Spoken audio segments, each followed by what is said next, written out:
Karibu kwenye mwendelezo wa stori ya mzee Selemani Matola ambaye alikuwa ni mwanzilishi wa kijiji cha Msanga Mkuu iliyopo wilaya ya Mtwara vijijini. Msimulizi wako ni mimi Ramadhani Kalinda kutokea VIP Online TV. Mtazamaji, safari iliendelea ya watoto 30 ya mzee Selemani Matola baada ya kufariki na kubaki na mama yao Bi Fatuma Kulyanganga. Sasa Bi Fatuma Kulyanganga baada ya miaka kutamalaki na kuendelea wakiwa peke yao na watoto wao, watoto walijitanua na kwenda kujenga makazi yao, lakini ikiwa kitega uchumi chao kikubwa ni shamba lao la bibi ambao ni bahari ya kusini, bahari ya Hindi. Walijipatia kupata kitoweo na kuendesha maisha yao. Safari ikaendelea. Bi Fatuma Kulyanganga alitamalaki safari ya kuishi dunia na Bi Fatuma Kulyanganga aliaga dunia kiwaacha watoto 30 aliobahatika kuzaa na marehemu mzee Selemani Matola.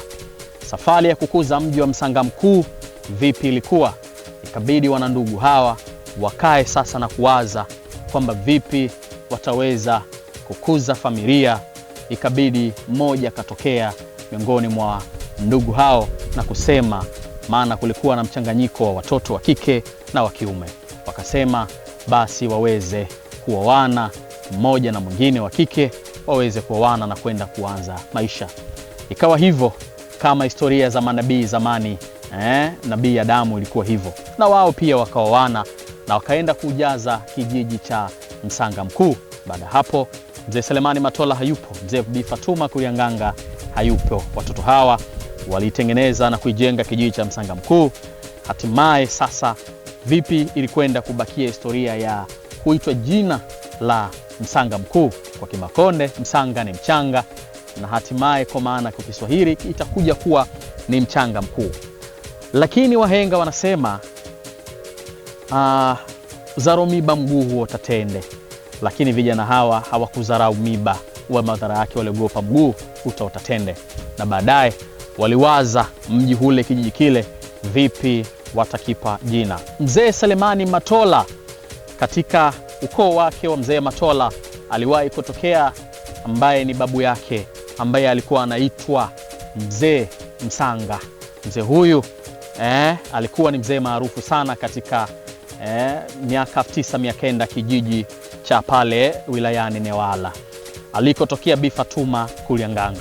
Baadaye watoto hawa wakachukua jina la mzee Msanga, na baadaye wakaona tunaona vipi tunaita jina mzee Selemani Matola, kwa sababu ndo alikuwa ni mwanzilishi wa Msanga Mkuu.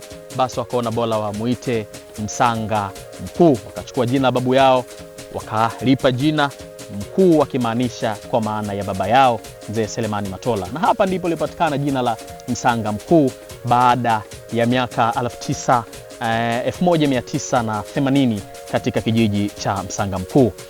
Hapo ndipo safari ilianza, na baadaye watoto hao wengine walipata watoto na wajukuu wengine. Watoto hao 30 waliondoka na kuelekea katika nchi ya Komoro kwa mara ya kwanza kabisa, na kuondoka nchi ya Tanzania.